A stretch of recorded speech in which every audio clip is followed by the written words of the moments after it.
질문 봤을 때 어떠셨어요? 신앙생활 3대 난제 어떠셨어요?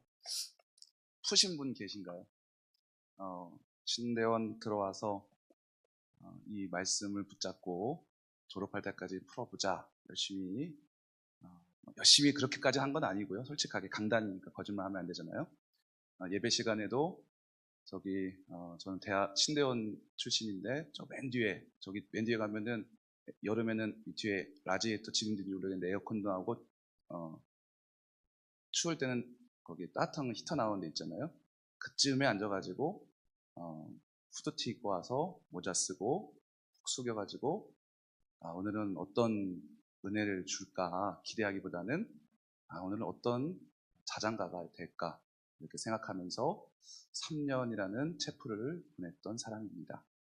그랬더니 정말로 이 문제는 풀려지지가 않았어요. 목회를 시작했는데 기쁜 마음으로 준비를 합니다. 저는 2015년에 개척을 했는데 참 기쁘게 개척을 했는데 하루하루가 기쁘지가 않는 일들이 정말 많아졌어요. 감사해야 되는데 감사하지 못할 일들이 너무나 많이 생겼어요. 기도해야 되는데 여러분들이 어떤 교회에서 사역을 하신지 모르지만 개척을 하면은요 성도가 아무도 없어요. 강당에 서는데 새벽 5시에 새벽 기도를 해야 되잖아요. 그런데 아무도 없는 걸 아니까 죄송합니다. 어떨 때는 5시 반에도 가게 되고요. 6시에도 가게 되고 어떨 때는 안 가는 날도 생깁니다. 쉬지 말고 기도해야 되는데 어쩌면 제가 이 자리에 설 수 없는 조건이 참 많은 사람 같아요. 그럼에도 불구하고 이 자리에 서야 됐던 그 부담감을 조금이나마 나눈다면 일주일 동안 잠을 제대로 못 잤어요. 악몽을 꾸는 거예요. 막 말씀을 전하고 있는데 한 5분이 나가시는 거예요. 벌써 2분 나가시는 것 같아요. 20분 안에 끝냅니다. 20분 동안 조금만 잘 참아주시면 감사드릴 것 같아요. 이렇게 기뻐하지 않고 감사하지 않고 기도하지 않는 참 엉터리 전도사가 설이 전도사죠. 개척하고 나서 목회를 하는데 뭘 알겠어요. 아는 거 아무것도 없죠. 성도를 모아야 되니 전도를 해야 되는데 뭐 할 수 있는 게 없잖아요. 그래서 시작한 게 카페였어요. 카페를 하면 전도가 되겠지. 바리스타 자격증도 없이 그냥 카페를 엽니다. 어떻게 됐을까요? 아까 프로필 쫙 나왔는데 전이잖아요. 전. 무슨 얘기예요? 2년 만에 문을 닫았습니다. 이런 일을 겪고 나서 그래, 카페는 좀 한물 갔지. 그래, 요즘은 카페 다 하니까. 그래서 농장을 좀 해봐서 주말 농장을 해서 주말 동안에 거기서 만나는 사람들과 함께 농사를 지면서 좀 이렇게 사회적인 그런 관계를 형성해보자 해서 농사를 짓기 시작합니다. 그런데 문제가 있어요. 농사도 잘 알아야 지더라고요. 그리고 꾸준해야 돼요. 그리고 농사하는 지경이 가까워야 돼요. 근데 저희는 주말 농장이니까 좀 멀었어요. 그러다 보니까 일주일에 한 번씩 가면은 막 풀이 자라 있는 거예요. 그때 저는 그래도 신학생 때부터 성경 보면서 예수님의 제자들이 주님 저 알곡과 가라지가 있는데 가라지를 다 뽑습니까? 하니까 냅둬라 했잖아요. 심판날에 다 하나님께서 솎아주신다고 했잖아요. 그 말을 또 믿고선 풀을 냅뒀더니 한 달 뒤에 가니까 사람 키만큼 자라 있는 거예요. 여기에 적용하면 안 되겠구나. 그래서 말씀을 또 저희 삶에 적용하는 것도 잘 안 되더라고요. 그래서 그 사업이 잘 안 됐어요. 그래가지고 사회적 협동조합 이사로 들어갔다가 사업이 잘 안 되는 바람에 어떻게 됐을까요? 네, 쫓겨났습니다. 그리고 나서 도대체 내가 뭐 때문에 이렇게 목회를 하고 있는가라는 마음이 드는 거예요. 내가 기뻐해서 내가 시작한 일이고 내가 좋아서 이 길을 간 건데 왜 이 길을 갈 때마다 실패가 있고 좌절이 있고 왜 실수가 나고 그럼 그냥 좋으면 되는데 좋지도 않은 거예요. 안 하고 싶은 거예요. 그때부터 이제 새벽 예배도 안 가요. 이제 저도 결혼을 했어요. 아이가 셋이 있습니다. 애들이 나중에 물어봐요. 아빠 오늘 새벽 예배 갔어? 애들이 물어보는 거예요. 막 뜨끔해. 기쁨도 사라지고요. 감사도 사라지고요. 기도도 안 되는 거예요. 어쩌면 여기 계신 누군가는 저와 같이 참 기쁜 마음으로 신학교에 들어오시고 또 대학원에 들어오시고 저도 MDB거든요. 주님의 소명을 받고 부르심을 받고 이곳에 왔는데 뭔진 모르는데 기쁨이 사라지고 감사가 사라지고 그래서 뭔가를 다시 좀 해봤는데 좀 기쁨도 찾고 감사할 거리도 좀 찾아보려고 뭔가 시도해봤는데 조금 잘 안 됐다면은 그 누군가에게 제가 준비한 이 말씀이 아주 조금의 위로가 되었으면 좋겠어요. 잠시 제가 기도해도 될까요? 이제 기도하겠습니다. 주님, 참 보잘것없는 부족한 저를 당신의 귀한 종들 앞에 세우셨을 때에는 하나님의 영원하신 경륜과 뜻이 있다는 것을 믿습니다. 주여, 이 잠시뿐이지만 아주 짧은 시간이지만 영원하신 하나님의 그 계획과 섭리 앞에 우리가 무릎 꿇고 경배하오니 당신의 사랑하는 종들에게 당신의 음성을 듣게 하여 주시옵소서. 예수 그리스도의 이름으로 기도합니다. 아멘. 그러다가 전도도 안 되고 기도도 안 되고 아무것도 안 되는데 그래도 가장 외우기 쉬운 구절이 오늘 이 구절이잖아요. 정말 어떻게 보면 참 짧아요. 항상 기뻐하라. 누군가가 성경 암송해 보세요 하면은 이거는 다 알 거예요. 항상 기뻐하라. 이게 딱 떠오르는 거예요. 나 기뻐하지 않는데. 그래서 데살로니가 전서를 쭉 보게 되다 보니까 이미 여러분들도 다 신약할 때 다 배우시잖아요. 이분들은 상황 때문에 기뻐하는 사람들도 아니었고 사도 바울이 데살로니가 교인들에게 편지를 썼을 때 그 상황이 좋아서 넉넉해서 쓴 편지가 아니었다는 것을 다시 한번 보게 됩니다.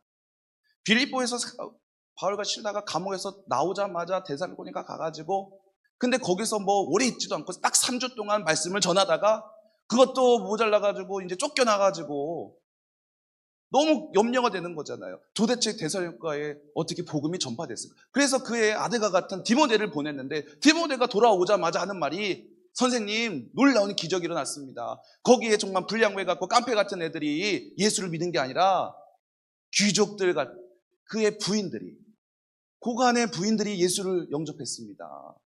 그러니까 사도 바울은 더 철렁거리는 거예요. 왜 그래요? 그들은 잃을 게 너무 많거든요. 그 지위를 갖고 있고 그 권력을 갖고 있는 사람이 예수를 믿었을 때에 잃어버리는 것은 너무 심하거든요. 다 잃어버릴 수 있거든요. 권력도 명예도 돈도 다 잃어버릴 수 있거든요. 그리고선 이 말씀을 다시 봤는데 1장이 보이더라고요. 데살로니가전서 1장에 6절 8절에 이렇게 써여 있더라고요. 또 너희는 많은 환난 가운데서 성령의 기쁨으로 말씀을 받아 우리와 주를 본받는 자가 되었으니 그러므로 너희가 마게도냐와 아가야에 있는 모든 믿는 자의 본이 되었느니라. 그들이 기뻐한 것은 그 상황이 아니었어요. 환경이 아니었어요. 오직 성령의 기쁨으로 말미암아 성령의 임재하심으로 말미암아 성령의 감동으로 기뻐했다라고 적혀 있더라고요. 제가 깨달았어요.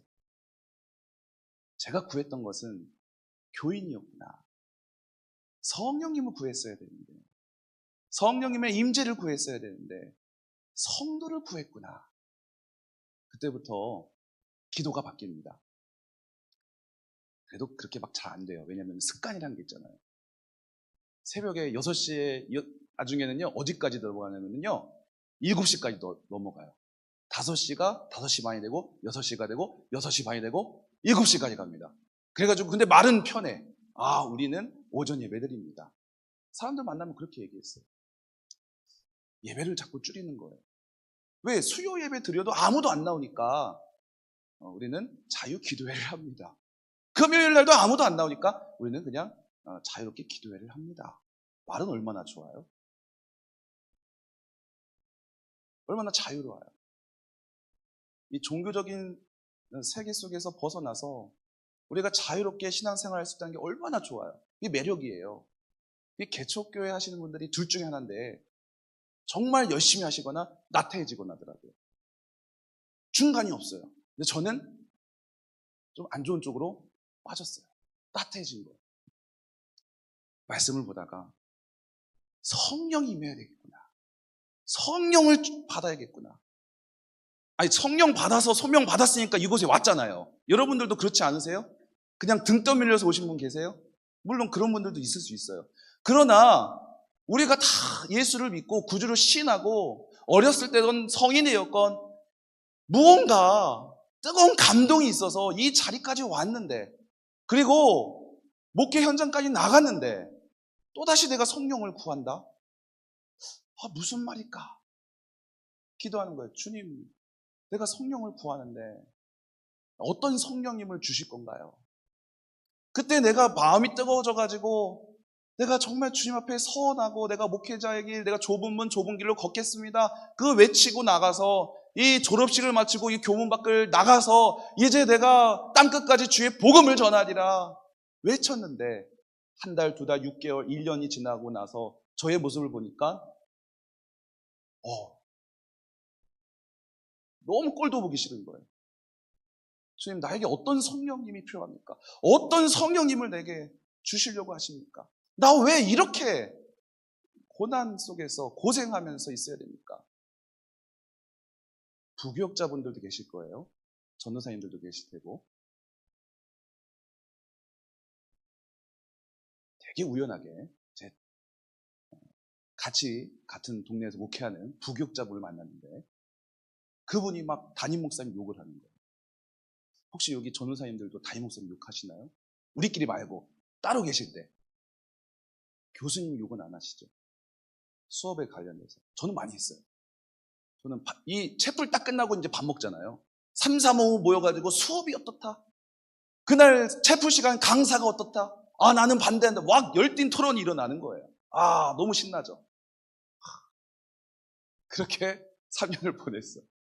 하나님이 네가 한번 당해봐라 하고 저를 여기에 세우신 것 같아요. 아마 여러분들 이따 식사하시면서 스테이크 썰듯이 저의 설교를 가지고 맹렬하게 비난하실 것 같아요. 괜찮습니다. 제 업보죠 뭐. 그런데요, 그때 성령님께 기도했더니 어떤 말씀을 주시냐면은, 나는 너를 원한다라는 마음을 주시는 거예요. 너는 자꾸만 성도를 원하고 교인을 원하는데 정작 내가 원했던 건 너야. 내가 기뻐하는 이유는 너야. 네가 전도를 많이 하고 네가 이 교회를 부흥시키고 네가 이 교회를 건축해서 내가 기뻐하는 게 아니라 나는 너의 예배를, 나는 너의 중심을 기뻐할 거야. 이 마음을 주시는 거예요. 주님이 원하는 건 결과가 아니었구나. 주님이 원하는 건 나의 상태, 나의 현재였구나. 데살로니가전서 5장 16, 17, 18절, 이게 참 신앙생활의 난제죠. 어떻게 항상 기뻐할 수 있을까? 범사에 감사할 수 있을까? 쉬지 않고 기도할 수 있을까? 말씀을 보다 보니까 그 앞절을 보이게 해주셨어요. 그 앞절에 이렇게 써 있습니다. 15절에 삼가 누가 누구에게든 악으로 악을 갚지 말게 하고 서로 대하든지 모든 사람을 대하든지 항상 선을 따르라. 이게 답을 주셨어요. 네가 왜 열심으로 기뻐하려고 했냐? 네가 뭔가 행위로서 네가 뭔가 감사하려고 했냐? 네가 너의 의지로서 기도하려고 했냐? 그렇게 해봐라. 안 되지. 제가 깨달았어요. 안 돼요, 안 돼. 되시는 분 존경합니다. 제 상황이었어요. 안 돼요. 그 앞절에 항상 선을 따르라. 뭐예요? 주님을 따르라. 여호와를 따르라. 항상 선을 따를 때에 그 나머지 것들이 이루어지는 건데, 예수님께서 뭐라고 말씀하셨어요? 너희는 먼저 그의 나라와 의를 구하라. 그리하면 너에게 이 모든 것을 더하시리라 하셨잖아요. 우리는 기뻐하기 원했고 감사하기 원했고 기도하기 원했는데 그게 잘 안 됐단 말이에요. 다른 방법, 다른 상황을 만들고 여러 가지 안 됐단 말이에요. 그런데 항상 선을 따르라고 말씀하셨는데, 그때 제가 거기서부터 커밍아웃을 합니다. 나 이제부터 주님만 따르겠다. 주님만 바라보겠다. PPT를 하나 준비했어요. 저희 교회입니다. 한번 볼게요. 네. 감사해요. 감사해요. 감사해요. 여기까지. 여러분 쫙 봐서 아시겠지만 저희가 작년이 20명이고요. 어린이들이 20명, 청소년은 거의 없고요. 청소년 10명 정도 그렇게 모이고 있어요, 현재. 근데 저는 저희 교회입니다 할 때 몇 명 안 되는 저희 성도님들을 보여드려요. 이분들이 저의 간증이에요. 여러분 개척교회를 하면은요, 개척교회를 섬기다 보면은 사역이라는 거 있죠. 물론 큰 교회 사역은 제가 모르는 게 아니에요. 제 동기들 다 큰 교회에서 지금 목회하고 열심히 밤새도록 하는 분들도 계세요. 그런데 목회자는 그런데 성도는요, 개척교회 성도는 무슨 죄예요? 일할 일꾼이 없으니까 개척교회 성도는 개척교회 목사만큼 일을 해야 돼요. 일당 100이라는 말이요, 얼마나 그게 무시무시한 말인지 몰라요. 그래서 저는 일당 10만 하자 해가지고 10가지 사역을 맡겼더니 저희 아내가 대뜸 찾아와가지고, 지금 성도들이 일하고 나서 주말에 교회 왔는데 그렇게 일 시키면 다 떠나지 남겠냐고. 그래서 제가 지혜롭게 10가지 시키면 안 되는구나, 9가지만 시키자. 그래서 저분이 잘 남아 계시는 거예요. 여러분, 그냥 개척교회라면은 뭔가 좀 이렇게 해야 된다는 생각이 있었던 거예요. 그게 나의 의지였던 거죠. 나의 열심이었던 거죠. 나의 생각이었던 거죠. 그런데 사도 바울은요, 자신의 지정의, 자신의 생각, 감정, 의지를 다 십자가 앞에 내어 죽인 자잖아요. 그리고 나서 이 데살로니가 교인들에게 이 편지를 쓸 수 있었던 거잖아요. 저도 마찬가지였던 거예요. 내 생각, 내 감정, 내 열심, 내 의지로 부흥시켜보자, 해보자. 많이 들어보셨던 말씀 있을 거예요. 할 수 있다? 하면 된다? 해보자. 순복음에서 많이 밀고 있죠. 해병대에서는 악으로 깡으로 뭐 이렇게 하잖아요. 저는 순복음도 조금 접해봤고, 그러다 보니까 그냥 하면 되는 줄 알았어요. 그리고 유명한 강사 목사님들이 나와가지고 막 그 일대기를 얘기하면 다 되는 거예요. 안 되더라고요. 똑같이 따라하지 마세요. 그분들이니까 된 거예요. 자신 있게 말합니다. 그분들을 하나님께서 사용하신 거예요. 제 주제를 아니까 안 될 걸 알았어요. 제 주제를 아니까. 그래서 그때부터 주님의 기쁨 되길 원합니다라고 기도가 바뀌었고, 나 이제 주님만 따르겠습니다. 나의 삶의 목적이 바뀌었어요. 그래서 성령 받길 원합니다. 매일같이 붙들고요, 매일같이 사모하고 매일같이 기도해요. 그랬더니 정말 놀랍게 기쁨을 주시고 감사의 제목을 주시고 기도의 제목을 주세요. 환난 날에 나를 부르라 말씀하셨는데 환난이 정말 많이 와요. 그래서 부르게 돼요. 너는 내 입을 크게 열라라고 했는데 입을 막 찢어주세요. 크게 열리도록.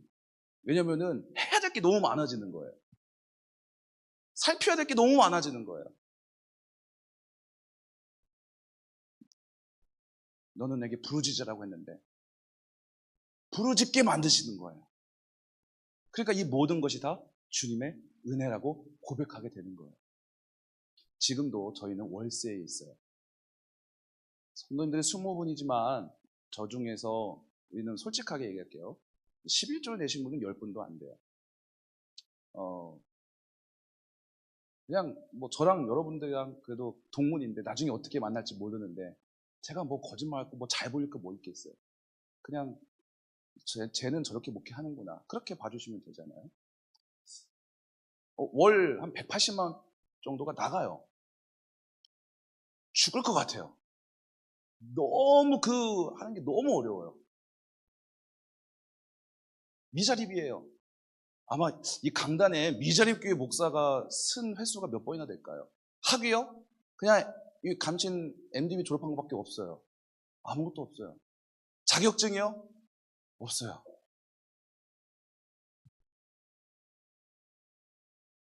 근데 주님은 그런 저를 기뻐하신대요. 이 말이 돼요? 아니 8년 동안 목회했으면 그래도 한 100명 정도 돼야 되는 거 아니에요? 아니 그 절반 50명이라도 좀 돼야 되는 거 아니에요? 8년 정도 목회했으면 건축은 아니어도 전세라도 가야 되는 거 아니에요? 그게 나의 생각, 감정, 의지였다고요. 근데 그런 거 다 필요 없대요. 그냥 주님은 나를 기뻐하신대요. 여기 계신 저처럼 저 라지에이터 그 앞에서 모자 쓰고 숙여 있던 어떤 분이라 할지라도 하나님께서 이 앞줄에 계신 분이나 저 뒤에 계신 분이나 동일하게 누군가에게 이 위로의 메시지를 저는 주신다고 믿어요. 여러분 기뻐하세요. 나를 사랑하세요. 내가 주님께 드릴 때에 근데 드릴 게 없잖아요. 솔직히 뭘 드리겠어요. 근데 주님께서는 아주 작은 거지만 귀하게 여기시는 것 같아요. 너무 짧은 시간이라 이제 여러분들은 좀 길죠. 이제 마치려고 합니다. 저도 점심시간 앞두고선 빨리 끝내주는 강사 목사님이 제일 좋더라고요. 1분만 딱 하고 이제 마치려고 합니다. 1분 동안 기도했으면 좋겠습니다. 다른 거 말고 내가 주님을 따를 때 기뻐한다는 것을 저 앞에선 이름도 처음 듣는 듣보잡 목사가 얘기했습니다. 하지만 하나님 그 말씀이 사실이라면 나는 주님을 따르겠습니다. 그래서 주 안에 기쁨을 누리기 원합니다. 주 안에 감사하기 원합니다. 그리고 기도하기 원합니다. 잠시 이렇게 기도했으면 좋겠습니다. 함께 기도하겠습니다. 참 좋으신 주님, 우리가 기뻐하려고 생각하고 기도하려고 내 열심을 다하고 감사하려고 내 마음을 다했지만 상황 때문에, 환경 때문에, 고난과 역경 때문에, 풍랑 때문에 넘어지고 좌절하고 지치고 힘들 때가 너무나 많아서 기뻐하지 못하고 감사하지 못하고 풀리지 않은 난제로 남아서 주님 지금 이 시간까지 걸어왔습니다. 아니 걸어올 수도 없어서 그냥 주저앉아 있습니다. 일어날 힘도 없습니다. 주여 나를 불쌍히 여겨 주시옵소서. 하나님이 원하시는 것은 어떠한 결과가 아니라 나를 원하신다는 사실을 깨닫게 하여 주시고 나는 너를 사랑한다. 나는 너와 함께하겠다. 나는 너를 원한다. 나는 지금 너의 하나님이 되겠다. 나는 지금 너의 아버지가 되겠다. 나는 너의 좋은 친구가 되겠다. 일어나 걸어라. 일어나 나와 함께 가자. 말씀하여 주시옵소서. 항상 기뻐하고 쉬지 말고 기도하고 범사에 감사하는 것이 그리스도 예수 안에 이루어진다는 사실을 오늘 결단하고 기필코 말씀 안에 승리하는 주님의 거룩한 종들 되어 땅끝까지 주의 복음을 전하게 하여 주시옵소서. 그러므로 피차 권면하고 서로 덕을 세우기를 너희가 하는 것 같이 하라 말씀하셨습니다. 상과 누가 누구에게든 악을 악으로 갚지 말고 서로를 대하든지 모든 사람을 대하든지 항상 선을 따르라고 말씀하셨습니다. 주님 감사드립니다. 내가 이 시간에 주님께 결단합니다. 주님만 따르기를 원합니다. 주님 말씀만 사모하기를 원합니다. 성령님만을 기뻐하기를 원합니다. 여호와만을 기뻐하기를 원합니다. 하나님만을 사랑하기를 원합니다. 그럴 때에 우리의 인생에 기쁨이 넘쳐나고 감사할 일들이 넘쳐나고 기도할 제목들이 넘쳐나서 우리 인생에 주님이 왕으로 여겨주시고 영광받아 주시는 놀라운 역사를 보게 하여 주시옵소서.